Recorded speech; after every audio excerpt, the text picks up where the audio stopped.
नमस्ते, राधे, जय श्री कृष्णा। आप सभी को मेरी ओर से गोपाष्टमी पर्व की ढेर सारी शुभकामनाएं। यया सर्वमिदं व्याप्तं जगत स्थावर जगममं तामधेनु शिरसा वंदे भूत भवस्य मातरम। जिसने समस्त चराचर जगत को व्याप्त करके रखा है, उस भूत और भविष्य की जननी गौ माता को मैं नतमस्तक होकर के प्रणाम करती हूँ। गोपाष्टमी का पर्व गायों के लिए उसी प्रकार का पर्व है जिस प्रकार हमारे लिए दीपावली का होता है उत्सव का। उस दिन गायों का श्रृंगार किया जाता है, उन्हें भोग लगाया जाता है, नहलाया जाता है, रोली और मेहंदी के थप्पे उनके अंगों पर लगाए जाते हैं। गोपाष्टमी का पर्व क्यों मनाया जाता है? कहते हैं कि इस दिन भगवान श्री कृष्ण ने गौएं चराना प्रारंभ किया था जब वो पहली बार गाय चराने के लिए गए थे। कई लोग आज भी गोपाष्टमी के दिन व्रत रखते हैं, काफी धूमधाम से गोपाष्टमी के पर्व को मनाते हैं। गोपाष्टमी का व्रत रखने का एक महत्व होता है, सुख, सौभाग्य और समृद्धि की वृद्धि होती है इस व्रत से। इसीलिए काफी सारे लोग ऐसे होते हैं जो गोपाष्टमी का व्रत भी रखते हैं। आइए थोड़ा सा प्रकाश हम लोग गौचारण की कथा की ओर डालेंगे। जब भगवान ने गैये चराना प्रारंभ किया, भगवान मैया के पास आते हैं। मैया तख्त पर बैठी थी, गोपियां काम कर रही थी, भगवान मैया के पास आके बैठते हैं चरणों में। मैया समझ जाती है, मैया कहती है अपनी दोस्ती यारी चोरी चकारी सब कुछ छोड़ के अगर मेरे पास बैठा है तो कुछ चाहिए इसे। मैया कन्हैया से पूछती है, लाला क्या चाहिए तो को? कृष्ण कहते हैं, मैया तुझे पता कैसे लग जाता है कि मुझे कुछ चाहिए? मैया कहती है, तुझे जन्म दिया है मैंने, मैं नहीं समझूंगी कि तुझे क्या चाहिए। और ये सब कुछ करके मानो भगवान हमें ये दर्शाना चाहते हो कि कलयुग ऐसा ही होगा। समझ लेना, जब बेटा माँ के चरणों में बैठा है तो कुछ चाहिए इसे। फिलहाल अभी हमारा ये विषय नहीं है। भगवान कहते हैं, मैया देख, ज्यादा घुमा फिरा के मैं बात नहीं करूंगा।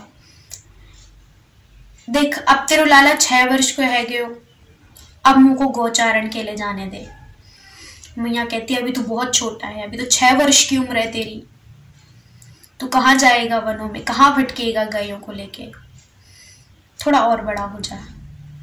कन्हैया कहते हैं, मैया 5 साल का था तब भी तू यही कहती थी थोड़ा और बड़ा हो जा, 6 साल का हो गया तब भी अभी ऐसे ही कह रही है कि थोड़ा और बड़ा हो जा।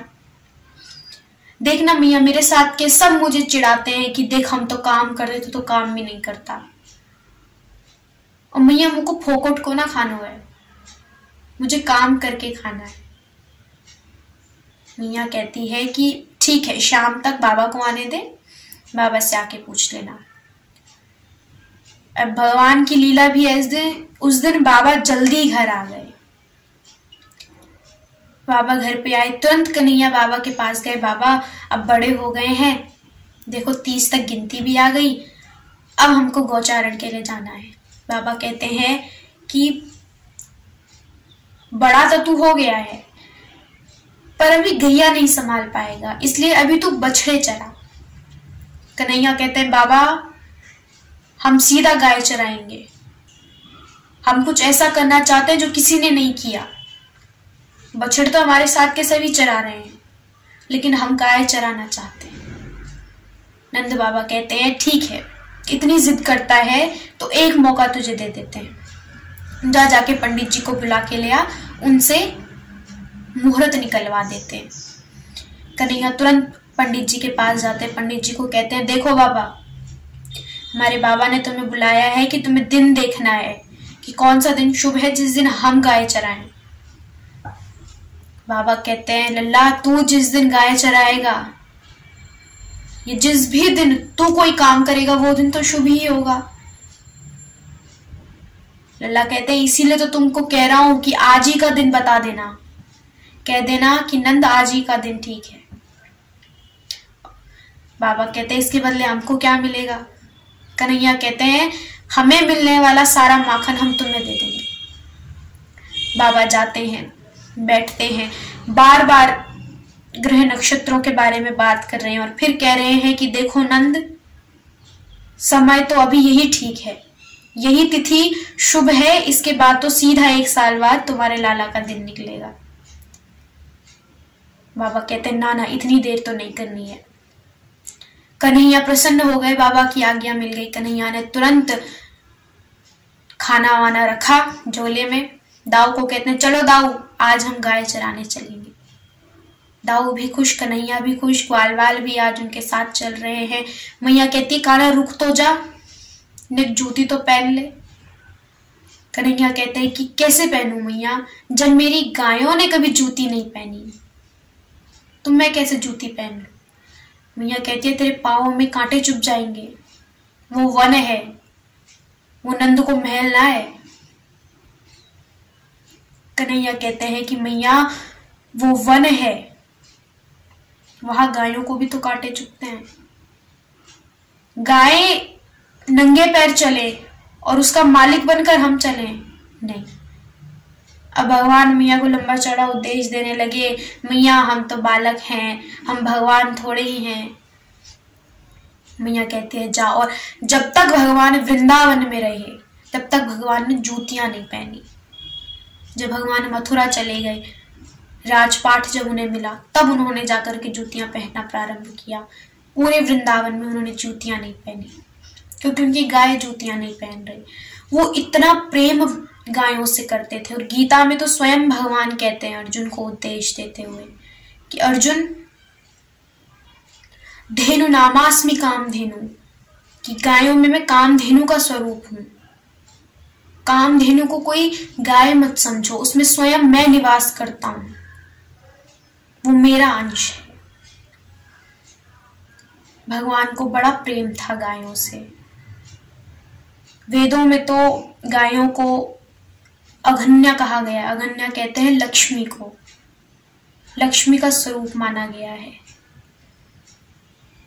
अनुपमेय कहा गया है। अनुपमेय यानी अतुलनीय, जिसकी कोई तुलना ही नहीं है इस जगत में, उसकी बराबरी करने वाला कोई है ही नहीं। संपत्तियों का घर कहा गया है। और वेदों में तो स्वयं प्रार्थना की गई है भगवान से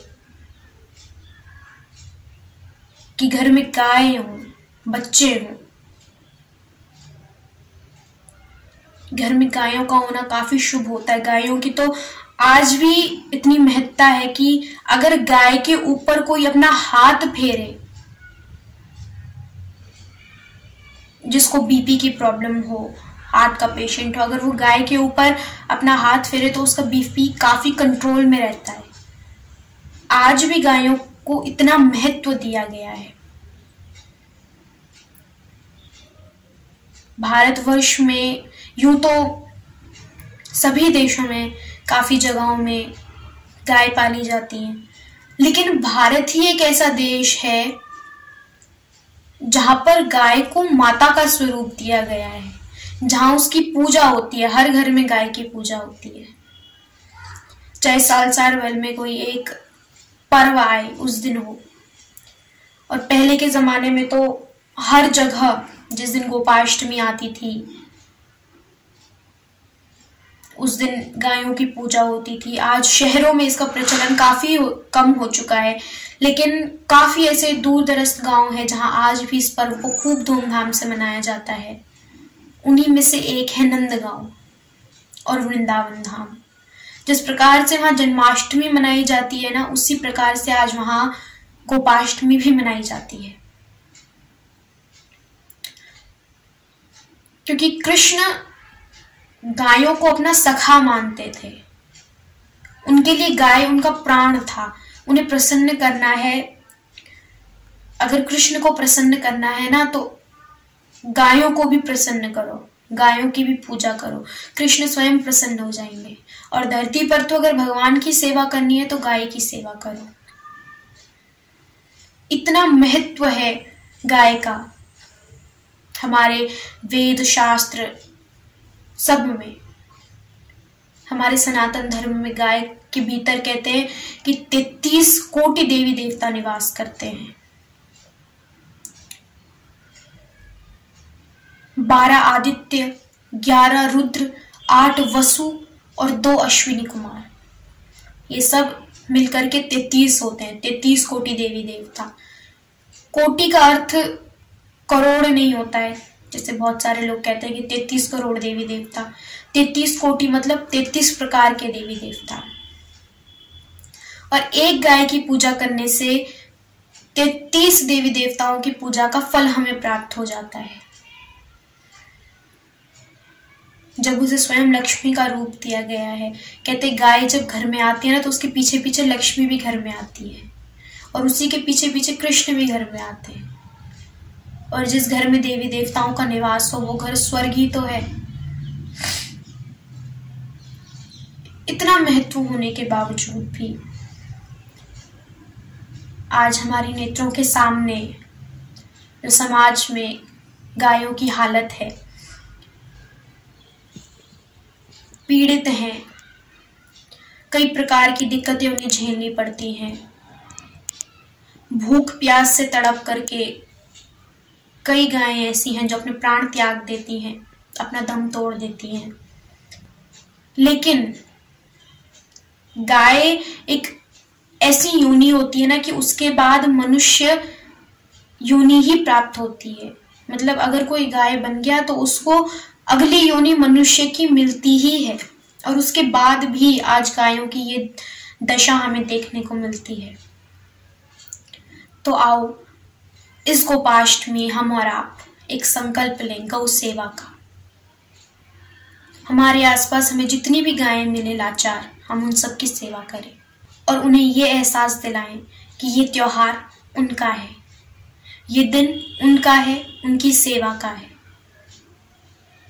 इसी के साथ आप सभी को गोपाष्टमी पर्व की एक बार पुनः मेरी ओर से लाखों लाखों शुभकामनाएं। जय गौ माता, जय श्री राधे।